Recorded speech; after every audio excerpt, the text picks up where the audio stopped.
Thank you, Mr. President. Members, the A15 amendment, page 45 of the bill, deletes Section 12. Members, I really want to call your attention to this provision because I believe that it is incredibly important.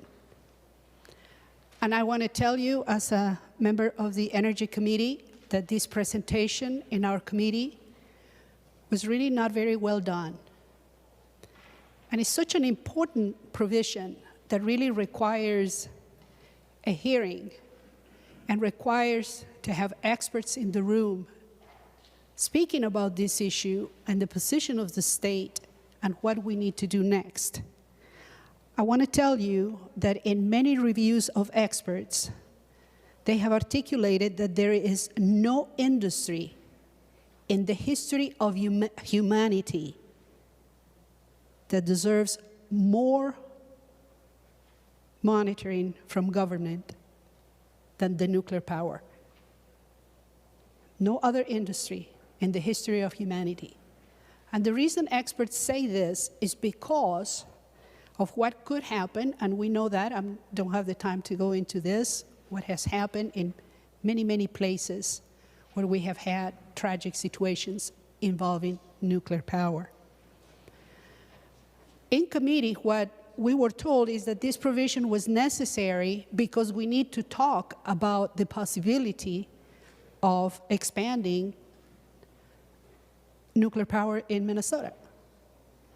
So we said, well, we can talk about it without deleting this language. We can talk anytime. You can bring experts, you can have hearings, you can talk about this anytime. You just do not need to delete the language that is in this provision. So members, I think that it's irresponsible for us to delete the language of the moratorium right now. We need to have hearings. We need to understand what are the implications for doing this in Minnesota. But more than anything else, we need to hear the experts that are telling us right now that any increase in capacity or storage of waste nuclear material is the most irresponsible thing that we can do right now. They have said that time and time again. So members, I want to call your attention to do this, and it's interesting because during the time that Senator Franzen was offering her amendment, members were saying, you know, we need to take time. We need to deliberate on this. We need to understand the implications. I really value that. I appreciate that. I think that's how we need to act with decisions that are this consequential. Well, we didn't do that in committee, members. We just didn't do that. Furthermore, there is a need for us to have a conversation with the federal government, which we haven't done in 31 years, by the way, about what is that we need to do in partnership with them in order to move forward. So members, I call your attention because I believe that this is a very important issue and you have an opportunity right now. I am offering you this opportunity to delete this language right now and vote on that. And perhaps offer later an opportunity to come back, have a hearing, hear the experts and figure out if our state is really ready to go in this direction. So thank you, Mr. President, and I urge you to vote green. Discussion on the A15 amendment. I have several members that want to speak on it. We'll go with Senator Senjem first. Thank you, Mr. President, and thank you, Senator Torres Ray, for bringing this forward because it is worthy, certainly, of a floor debate for a few minutes at least. And Senator Torres Ray and members, I think we full well know that we are in a clean energy revolution. I don't think we can deny that nuclear power is a clean energy source. There's a lot of work being done on nuclear power, frankly, even by the U.S. Department of Energy, the small modular units, things like that. But Senator Torres Ray and members, if we don't lift this moratorium, yes, we can talk about it ad infinitum. But the people that really matter, and that's the people that are out in the world that build utility plants, that think about this at the engineering level, at the physicist level, and things like that, they're not going to talk about it, at least in Minnesota, because it can't happen here.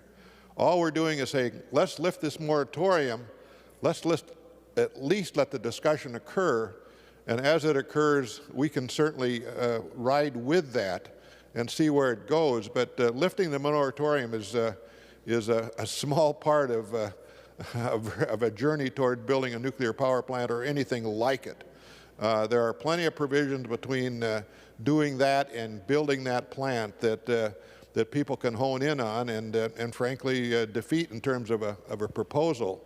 But all we're doing today is saying, let's at least allow ourselves to talk about it in Minnesota. That's the important thing. This is part of the menu. It needs to be part of the menu going forward relative to a clean energy future. And members, I respect Senator Torres Ray's amendment, but I would certainly urge a no vote on it. Next, we have Senator Kiffmeyer, followed by Senator Bensen. Senator Kiffmeyer. Thank you, Mr. President and members. So rise in opposition of the A15 amendment. The language here that is in current law says nuclear power plant, new construction prohibited. Well, that's kind of like if you were in a situation where you wanted to build a house, but there was a rule that said, no, you can't build a house. You can't even apply for a permit to build a house. What kind of meaningful conversation can you have about building a house and looking at all the various good ways to do it with that in place? And that's exactly what this kind of language here in this realizing current state law is. You can't have that meaningful conversation because new construction prohibited, relicensing. So what we're looking at here right now is meaningful conversation, and you don't really get serious until you remove this prohibition. And then you have an approach where we talk about it from a meaningful point of view that says, yes, now we can talk about it in that sort of way. Yes, now we can build a nuclear power plant. Yes, now we can talk about it in a meaningful way and look at various proposals. My goodness. Nuclear power has drastically improved in regards to its efficiency. Matter of fact, what once used to be thought as spent nuclear fuel, which means really that about 98% of it is still there, they're coming up with technologies now by which they can recover even more. And other countries are doing this. The United States can do it even better. So we have the opportunity here to remove this prohibition on even having an application for a license, that this new construction is prohibited. And so it's very important. And by the way, nuclear power is one of the most cleanest energies. So if you're safer, you're for clean energy, but just not nuclear, are you really for clean energy? I think the safety, the footprint of it is incredibly small. The features that we have today and the way we do things in the United States is better than any other country in its safety. And so I think it is time for us to have a meaningful conversation where you remove that prohibition. And members, I urge you to vote no on the A15 amendment. Thank you. Next on the list, we have Senator Bensen, followed by Senator Rarick. Senator Bensen. Thank you, Mr. President. And would Senator Torres Ray answer a question? Senator Torres Ray will yield. Senator Bensen. Thank you, Mr. President and Senator Torres Ray. So what's the plan for baseload energy for the state of Minnesota if one or both of our nuclear power plants are decommissioned? Senator Torres Ray.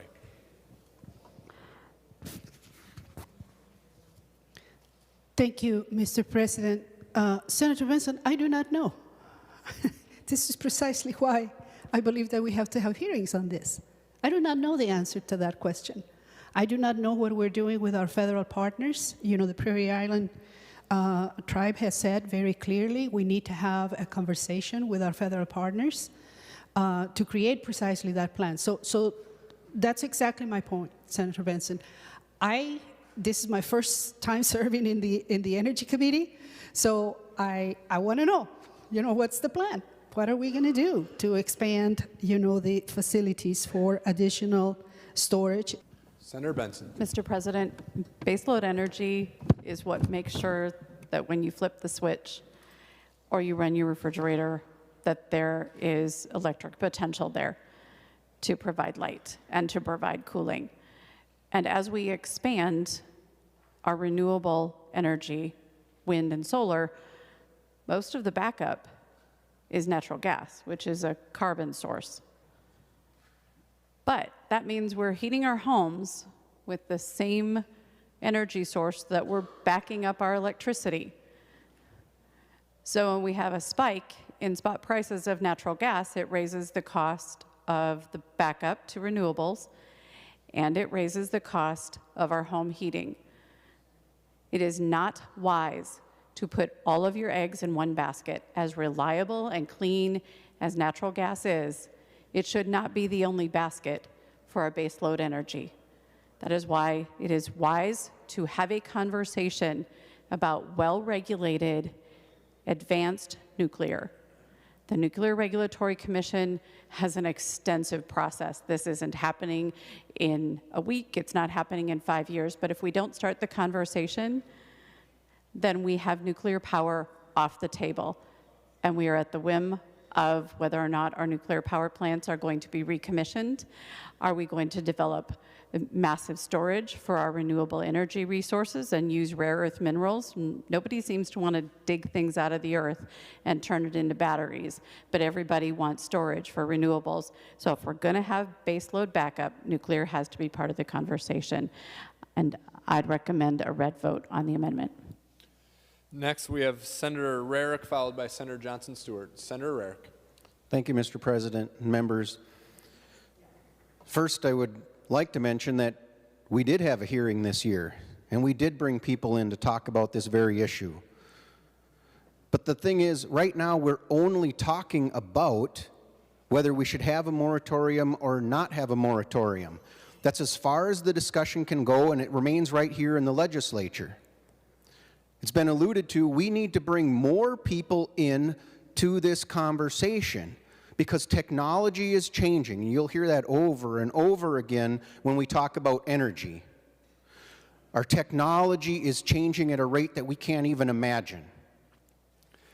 One of those technologies is small nuclear, which is very similar to what we have in our naval submarines and aircraft carriers. The folks we need having this conversation is the Department of Commerce, the PUC, and experts and companies who work in this area, talking with each other, talking with our agencies. With this moratorium in place, that cannot happen. Those are the discussions we have to start having. It was alluded to by Senator Kiffmeyer.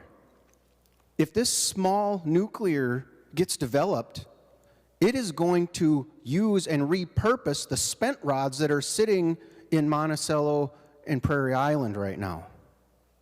We will be actually, hopefully, be able to take those, what we consider spent rods today, repurpose them, there's a lot of energy left there, and bring it even down lower so that there's less waste sitting there in Minnesota. That discussion, the true discussion about how we make it happen, does not begin until this moratorium has been lifted. Remember, lifting this moratorium doesn't mean a new nuclear facility starts being built in the near future. I don't believe we will ever see a nuclear facility like we have in Monticello built again in Minnesota. It is not the most efficient way to do nuclear. It is not the most cost-effective way. But our technologies will bring us to a point where nuclear is very viable in this small cell technology, and we could locate those in many places. One of the potentials is that where we have the heavy industry users, like our mines, bringing one of those cells to that location, and we don't have to worry about the big transmission lines anymore. That power can be produced for them right there. But those discussions cannot truly happen until this moratorium has been lifted. So members, this is an important step for our energy future in Minnesota. And the other thing, remember, if we want to talk about carbon-free, Nuclear is that base load that we all need that is carbon-free. So please vote no on this amendment. Next, we have Senator Johnson Stewart, followed by Senator Mathews, followed by Senator Torres Ray. Senator Johnson Stewart. Thank you, Mr. President. I really don't know where to start after those remarks. I'm horrified at the thought of a nuclear plant in our mining area. It's bad enough we're talking about copper sulfide mining, and I just can't even imagine step one of proposing a permit for a small nuclear plant in our northern region. When we say small cell nuclear, I'm thrilled that there's so many engineers in the room that understand what that means. But for those of you who aren't nuclear engineers, let me describe it. It is by no means small. Typical small-scale nuclear still costs about $10 billion.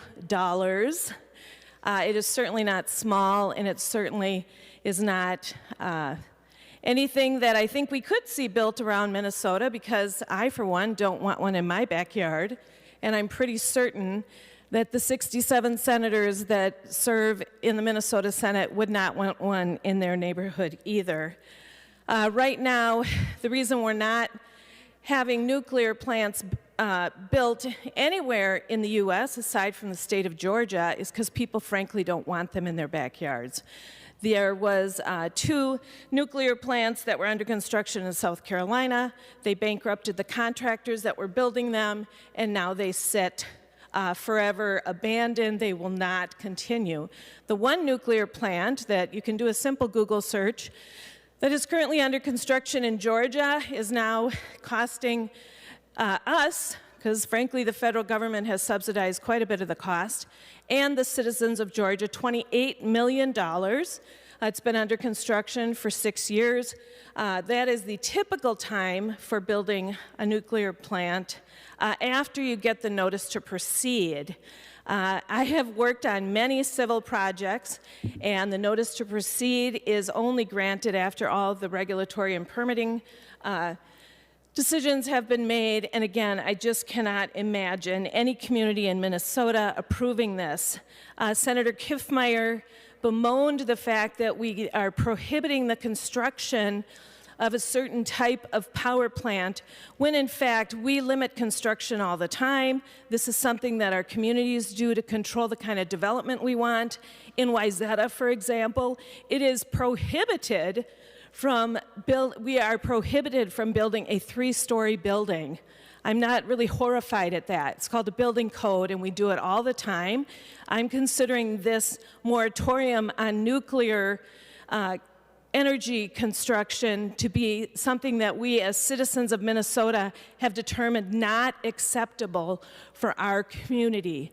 Certainly nuclear power is clean, certainly it is efficient, but we are fooling ourselves and the citizens that we report to if we say it's our only option for clean energy. That's just absolutely false. We have solar, we have wind, we have natural gas, we have hydropower.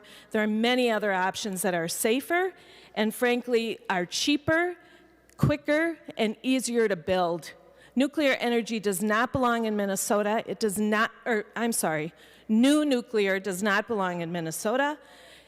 It does not belong in the northern, it doesn't belong anywhere in Minnesota other than in Monticello and Prairie Island, where we are spending millions of dollars a year to keep it safe, to maintain and manage those plants, and that's where we should stay. We have plenty of options for meeting our base energy loads, and I think we'll be just fine if the state of Minnesota maintains its desire.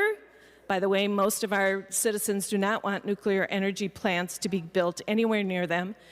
If we maintain that current standard in Minnesota, I'm voting a strong yes on this amendment with my colleague, Patricia. Thank you. Next on the list, we have Senator Mathews, followed by Senator Torres Ray.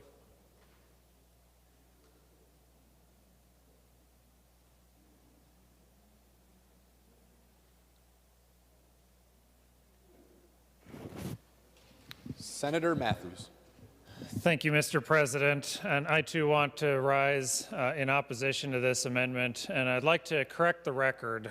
First off, it was just stated that there's no new nuclear other than in Georgia being built. But there is a lot of energy and investment right now in construction of the new technology on modular nuclear plants that's happening all over the Pacific Northwest. I've toured the company that's going out there that's making the investment, that's working on this. And so I want to correct that on the record that nuclear does have a future because it is the only completely carbon-free base load generation. And as we just stated, as was admitted, the state of Minnesota has a responsibility to plan for what sources base load generation is going to come from. And Senator Bensen asked the question, if you don't want to have nuclear, what's the plan? Our current power plants have a life cycle of some period of time. We don't know exactly when that will be right now. But when we hit the end date on those, what will be our plan for base load power? We're ramping down most of the coal plants in Minnesota, even though the technology in coal has vastly improved. They give off very little carbon compared to what they did a generation ago. Gas is being ramped up. That's a solution, and it will be part of a solution, but we found out that that's not a perfect solution this last winter when the freeze in Texas stopped a lot of gas from getting out to customers' homes. So somewhere we're going to have baseload generation so that you can turn the lights on when the wind is not blowing and the sun is not shining. Because when we're in the middle of winter at -30, the wind's usually not blowing in those times. Your wind generation during those periods plummets way down. So you need to come up with your generation from somewhere. And right now, Minnesota is one of only just a few states that has a moratorium left in place. In fact, I believe most states that had them have been working, either have or are working on repealing them because they need to look at the all options together for what their energy future needs will be. And so if we're going to have a part of that conversation, then this moratorium needs to be lifted. Some of my colleagues in the Energy Committee have tried arguing the opposite, stating that, well, they need to present the technology and present the plan, and then we'll lift the moratorium. But that's not how it works. That's not how it works in the business world and with the energy companies. They will go and make plans based on where they are allowed to make plans on where these potential future sites will be. Having a conversation doesn't mean talking about it in the legislature. Having a conversation means the utilities presenting a plan to the Public Utilities Commission through the process in our state for how they will lay out 15 years down the road of where the energy will come from. And also one final comment, the legislature has had hearings on this topic. We had it this year back in February in the Energy Committee. We've had it in previous sessions multiple times since I've been here in the legislature. So we are having the debates and the discussions on this issue.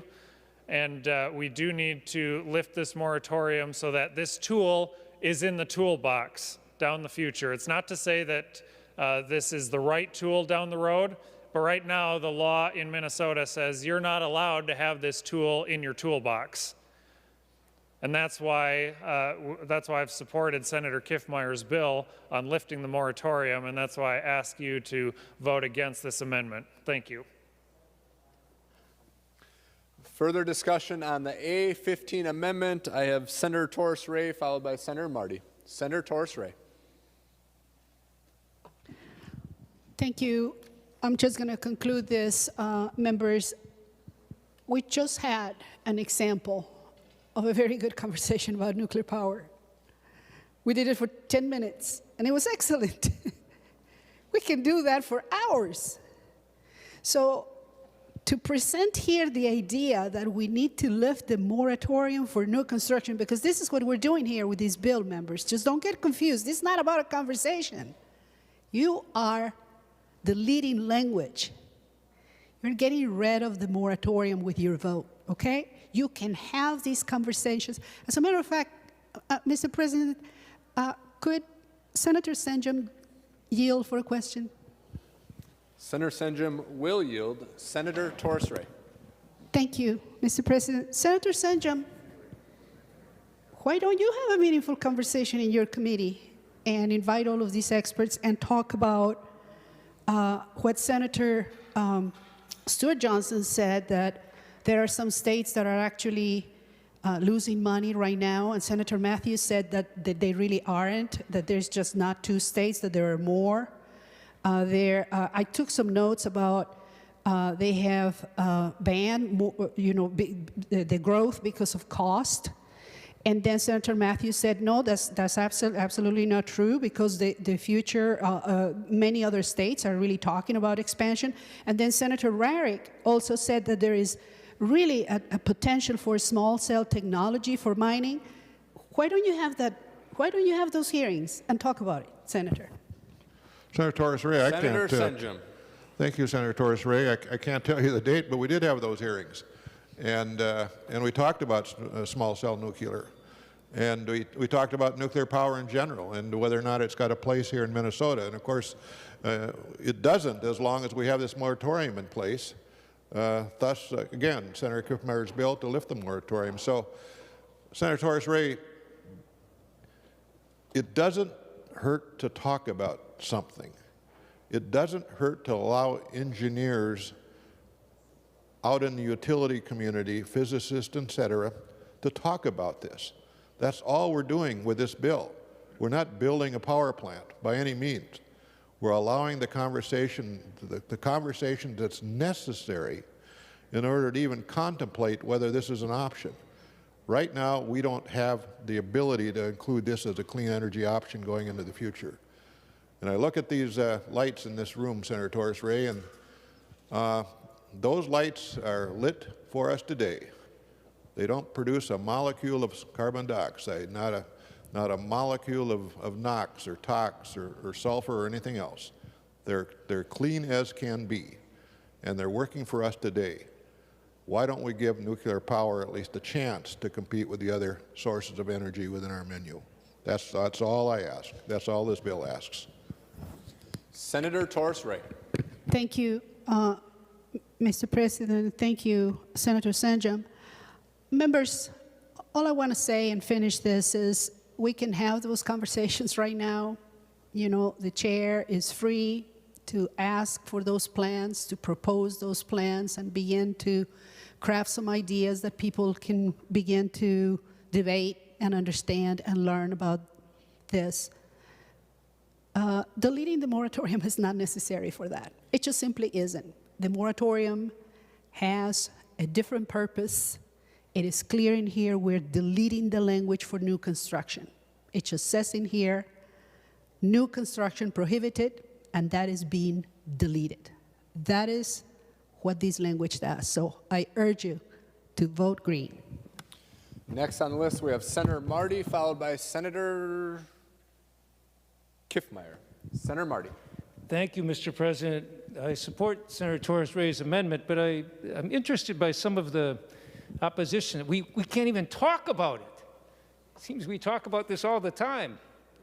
Xcel, which is the only utility in Minnesota that's ever used it and continues to operate some nuclear plants, they lobby around here a lot. And I've chaired the Energy Environment Committee in the past, and they've lobbied me, and they've lobbied probably everybody here. But you know, on this issue, I really haven't seen them around here. Maybe I'm missing something, but I just don't see them coming here because I think they realize it doesn't matter if there's a moratorium in the law. They're going to talk about it as much as they need to. They're kind of doing that, this idea that we can't discuss it unless we change the law. No, the reason they're talking, they'd like to extend at least one of their plants, I think they've talked about in their integrated resource plans.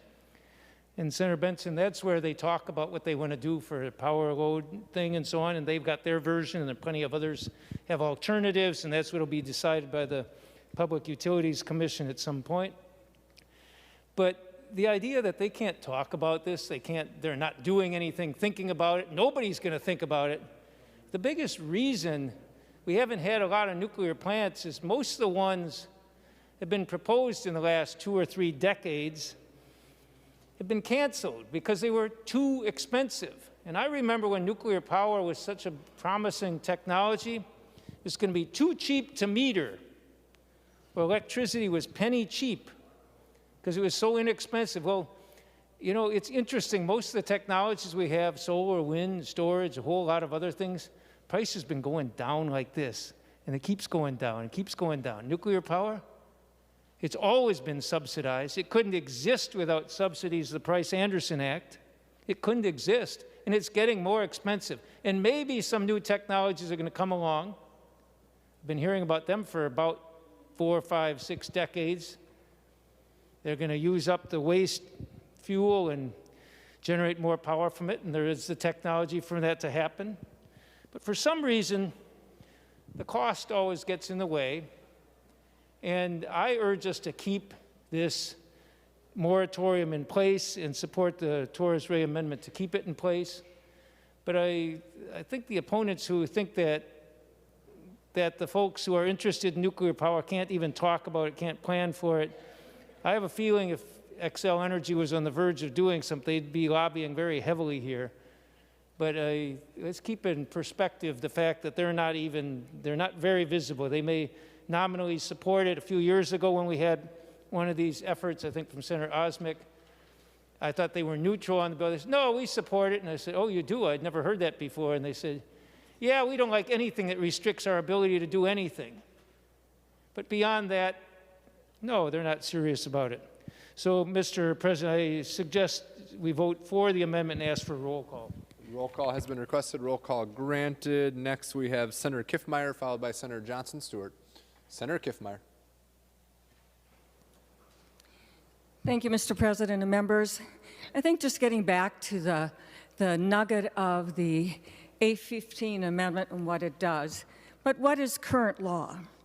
Current law reads, nuclear power plant, new construction prohibited. New construction prohibited. And then relicensing. Then it goes on to say, the Commission may not issue a certificate of need for the construction of a new nuclear-powered electric generating plant. So you can talk about it, but no, you can't build it, you can't do that, and you may not issue a certificate of need for construction. Meaningful conversations happen when you can build, when you can apply for a certificate of need. It doesn't make sense otherwise. But when you actually can, and when you have a proposal in front of you, a certificate of need, an application, design, all those things, now you have the meat of something that you can actually really meaningfully talk about. But let me tell you about my experience with a small nuclear power plant.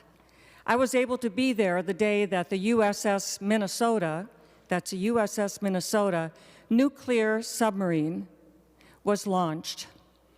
And I had the privilege of being able to tour the nuclear submarine named USS Minnesota. And I was on my second tour because family came along with later, and I went the first time and I came a second time. It was just fascinating. But as I stood in one portion of the submarine, I asked the sailor who was leading us on the tour, I said, so where is this nuclear power? This is not a really big, I mean, a submarine is big, but it's really not that big. And he said, well, ma'am, he said, it's just behind your shoulder over there. So literally, I was standing next to a small nuclear power. And these sailors are going to be in this nuclear submarine, which is nuclear powered. So I asked them, I said, how long does the energy last in regards to the submarine being able to stay under and function? Well, ma'am, he said that would be about 38 years. Not months, not days, 38 years, but then he said us human beings couldn't quite handle that. But that's how much power was in that nuclear small cell and what it was able to do. That is small. That's my small experience. And that technology and that development and others like it are alive and well. But let's get rid of this situation where you can prohibit construction so that we can have plans and architectural drawings so that we're able to take a look and consider these things. This is time to end this and remove this prohibition. Thank you, Mr. President.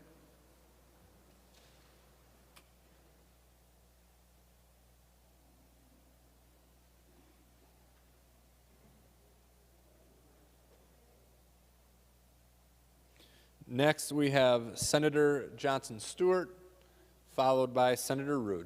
Senator Johnson Stewart. Thank you, Mr. President. Apparently I misspoke and I came out to correct the record. The power plants in Georgia, the one that is actually moving forward with construction is at 28 billion, not million, 28 billion, and apparently I said million. So Senator Kiffmeyer, if we want to see how nuclear power is going and how we build those plants, I think it costs about $300. We could just fly down to Georgia, and I'm happy to let them experiment with the environment. I can see how their architects draw up the plans. I can see how their engineers are building it. What I'm worried about is which contractor is going to come up here and even build one in Minnesota, because to get a bond for $28 billion is nearly impossible. In fact, I don't think that is the most expensive project ever built. And I did read quite a bit about the bonding. It was quite difficult. In fact, the government had to take responsibility for the risk.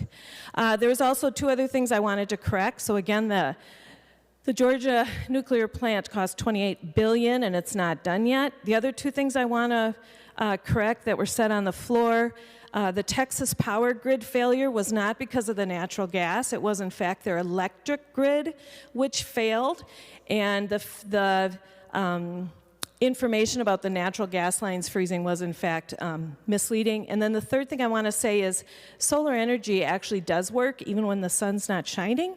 Today we have a cloudy day. I'm certain that all of you would pretty much bet that if we turned off all those beautiful LED lights, we'd still be able to see, because solar energy is here 24 hours a day. It's just we can't see it.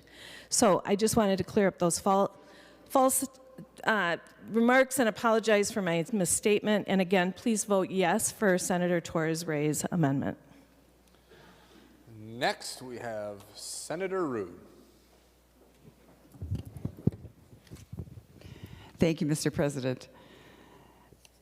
Before we stopped traveling and going places, a group of us went to Idaho Falls, Idaho.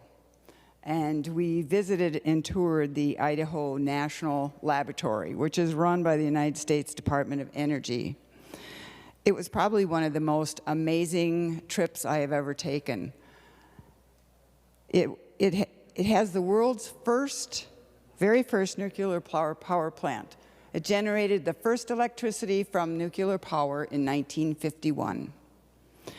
The science there is absolutely amazing. The experiments going on there are absolutely amazing. Technology is leaps and bounds every day. They do small cell nuclear. They have people bring their experiments there from all over the world. We stood underneath a nuclear reactor. We saw things that I thought we could only see in a science fiction movie. But members, that's what's happening. The technology is incredible. We heard a senator say that she went to the USS Minnesota. That was amazing. And the power there is amazing. Small cell nuclear is the way of the future, and it's already here. Minnesota just needs to allow it to happen. And businesses are not going to invest in anything when there's a prohibition on it. So I heard say here today that no Minnesotan wants a nuclear plant in their backyard. And that's a very big misstatement, because I think the future, that I don't want a solar garden in my backyard. I don't want farmlands taken up with big solar fields that take away our farmland, when we can have small cell nuclear that is very small, and it does a great job for years to come. So don't shut down this technology. Please don't shut it down. Let's go forward with science and technology, because isn't that what we're all told nowadays? Believe in the science. I hear that every day, believe in the science. Well, let's believe in this science, members, and let's vote no on this amendment. Further discussion on the A15 amendment, Senator Jasinski. Thank you, Mr. President. Just want to make a comment on the recent comments by Senator Johnson Stewart about solar, and I got a fancy new MISO mobile app. I don't want to use it as a prop, but currently it tells you what energy you're receiving right now and how it's being generated. And to Senator Johnson Stewart's point, right now we are currently receiving 0.52% of energy from solar right now. We're currently receiving 16.97% of our energy from nuclear. So I know the industry in my district, Faribault Foods, Aldi Distribution, Sage Electrochromics, TrueView, Itron, all these businesses are large in manufacturing. I'll tell you what, they need base load energy.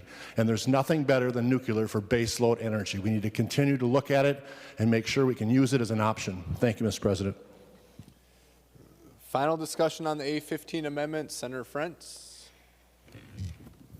Thank you, Mr. President, and thank you, members. I said in committee I'm open-minded to nuclear, but I am a yes on this amendment because I don't think we should lift the moratorium, but I would love an opportunity to make a couple brief points. The reason we have this moratorium includes our fear that there will be a nuclear meltdown. Fukushima, Chernobyl. If we have a meltdown at the Monticello nuclear plant, we will have to evacuate the Twin Cities. There's some speculation about how long, but it'd be a long time. Also, many of you have commented on cost. I don't know that I think nuclear is going to be competitive on cost, and Georgia's not the only example. But I commit that if there is advances in nuclear technology, including modular, that I'm open-minded to it as part of our Minnesota baseload mix. Lastly, Xcel Energy, who operates our 2 nuclear power plants, provides energy to 9 states. 2 of them, Minnesota and Wisconsin, have banned nuclear. Xcel is not planning any new nuclear construction in the other 7. Thank you, Mr. President. Discussion on the A15 amendment, Senator Westrom. Mr. President, briefly, I urge members to vote no on this amendment, and I want to compliment the Energy Committee for raising this discussion so we can even have a discussion on clean energy futures. As an option, nuclear should be part of it. As an option, hydro should be part of it. As an option, solar should be part of it. As an option, wind should be part of it. But why should we put in statute and keep in statute language that says thou shalt not have a discussion on certain clean energies? It doesn't make sense. What Senator Torres Ray is trying to advance is to keep that discussion suppressed. So I would urge your support. And as we've had this stimulating discussion, I've thought members should also know, and the Energy Committee hasn't got it in this bill, but there's more discussions we should have if we're going to talk about more clean energy options that are affordable, reliable, and good for Minnesotans. This past February, with the polar vortex that went all the way as far south as Texas, we just passed a bill a few weeks ago to help consumers out because of that unexpected interruption in the system. Members, our energy, our electricity, our sources are very important to all of our constituents. And so this is the forward thinking. We need to have the insight as a legislature to look forward and allow these discussions to happen, allow these technologies to be advanced right here in Minnesota. And in closing, Mr. President, Senator Senjem, I would urge you to continue to think futuristically and look at our statutes that are impeding development. And not only do we have this statute on the books that says thou shalt not talk about any clean energy from nuclear power sources. We don't allow hydropower to be built in this state and to be counted as part of our renewable energy if it's over a certain size. Most members probably don't know that. But our statutes say if it's over 72 megawatts, you can't count hydropower as clean power. Now, that's illogical as well. So, Senator Senjem, I hope you guys will look into those things, unleash the statutory barriers that are in place that are impeding progress and new opportunities for clean energy. Yesterday, I was on a call with some energy constituents, and we got talking about hydropower, and it was interesting. They said there's 80,000, there's a report out recently, there's 80,000 megawatts of hydropower, not hydrogen, excuse me, hydropower that we could capture in our country by existing dams on rivers. 80,000 megawatts. But in Minnesota, our statute would prohibit that from happening on anything over 72 if you're going to count it as clean energy or renewable energy. And why we would have a statutory provision like that is just as silly as the provision we have now that we're trying to lift. Senator Senjem, you did the right thing. Senator Torres Ray, I hope you will rethink your amendment. But members, I urge your no vote. Let's think about the future and clean energies that we can have as options here in Minnesota. Members, we're on the A15 amendment. A roll call has been requested. The secretary will take the roll.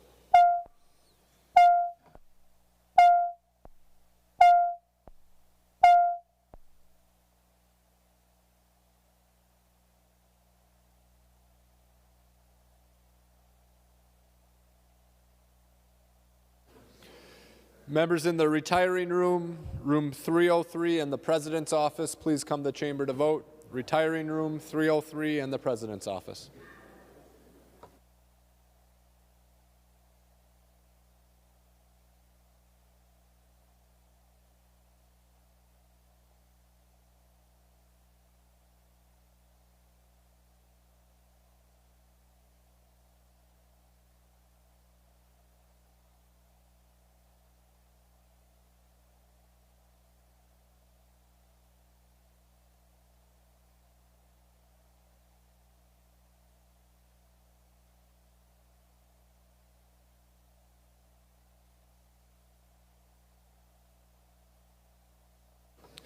Members in rooms 323 and 206, please come to the chamber to vote. Rooms 323 and 206.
I'll call on Senator Jasinski to report the votes of the members voting under Rule 40.7. Senator Jasinski. Thank you, Mr. President. Senator Anderson votes no. Anderson votes no. Senator Jasinski. Senator Coleman votes no. Coleman votes no. Senator Jasinski. Senator Duckworth votes no. Duckworth votes no. Senator Jasinski. Senator Osmick votes no. Osmick votes no. Senator Jasinski. Senator Howe votes no. Howe votes no. Senator Jasinski. Senator Eichhorn votes no. Eichhorn votes no. Senator Jasinski. Senator Newman votes no. Newman votes no. Senator Jasinski. And thank you, Mr. President. Senator Abler votes yes. Abler votes yes. Senator Kent. Thank you, Mr. President. Senator Carlson votes aye. Carlson votes aye. Senator Kent. Senator Champion votes aye. Champion votes aye. Senator Kent. Senator Eaton votes aye. Eaton votes aye. Senator Kent. Senator Fateh votes aye. Fateh votes aye. Senator Kent. Senator Isaacson votes aye. Isaacson votes aye. Senator Kent. Senator Klein votes no. Klein votes no. Senator Kent. Senator Kunish votes aye. Kunish votes aye. Senator Kent. Senator Latz votes aye. Latz votes aye. Senator Kent. Senator Newton votes aye. Newton votes aye. Senator Kent. Senator Wickland votes aye. Wickland votes aye.